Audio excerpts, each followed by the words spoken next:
बहुत समय पहले की बात है। एक राज्य था जिसका नाम विजयगढ़ था। उस राज्य के राजा का नाम विक्रम सिंह था।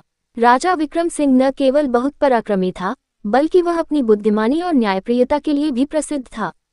उसके राज्य में प्रजा सुखी और समृद्ध थी, क्योंकि राजा हर किसी की परेशानियों का हल निकालने में तत्पर रहता था। राजा विक्रम सिंह का एक नियम था, हर दिन वह दरबार में जनता की समस्याएं सुनता और उन्हें हल करने का प्रयास करता। लोग उसकी इस आदत से बहुत खुश थे और वे राजा पर गर्व करते थे। परंतु एक दिन राजा के दरबार में एक बूढ़ा किसान आया। उसकी हालत बहुत खराब थी और वह बहुत दुखी लग रहा था। राजा ने उससे पूछा, क्या बात है, तुम्हें क्या परेशानी है?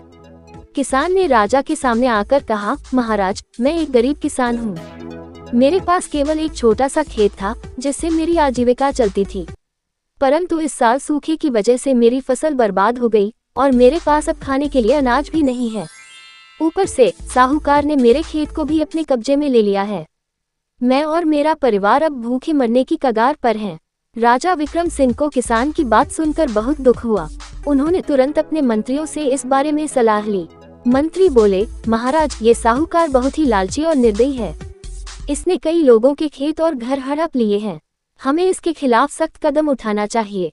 राजा ने साहूकार को दरबार में बुलाया और उससे पूछा, क्या तुमने इस किसान का खेत अपने कब्जे में लिया है? साहूकार ने डरते हुए कहा, महाराज, उसने मुझसे कर्ज लिया था जिसे वह चुका नहीं सका, इसलिए मैंने उसका खेत अपने कब्जे में ले लिया। ये तो नियम है, महाराज। राजा ने साहूकार की बात सुनी और कहा, अगर नियम के हिसाब से चले तो तुम सही हो, लेकिन क्या ये सही है कि किसी की आजीविका का साधन छीन लिया जाए? क्या तुम्हें उसकी स्थिति का ख्याल नहीं करना चाहिए था?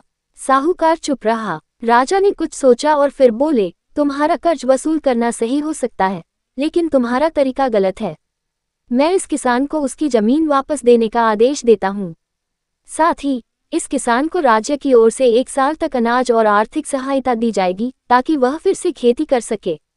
साहूकार ने राजा के आदेश का पालन किया और किसान को उसकी जमीन वापस मिल गई। किसान खुशी से झूम उठा और उसने राजा को धन्यवाद दिया। लेकिन राजा की कहानी यहीं खत्म नहीं होती। कुछ समय बाद राजा ने सोचा, अगर सिर्फ कर्ज माफ कर दिया गया तो समस्या का असली हल नहीं निकलेगा। हमें ऐसा तरीका खोजना होगा जिससे भविष्य में कोई किसान ऐसी मुसीबत में न पड़े। उन्होंने अपने राज्य में एक नई नीति लागू की, जिसके तहत किसानों को उचित ब्याज दर पर कर्ज दिया जाता और फसल खराब होने पर राज्य उनकी मदद करता। इसके साथ ही राज्य ने जल संचयन के लिए तालाब और बांध बनाए ताकि भविष्य में सूखे से निपटा जा सके। राजा विक्रम सिंह के इस निर्णय से राज्य में खुशहाली लौट आई।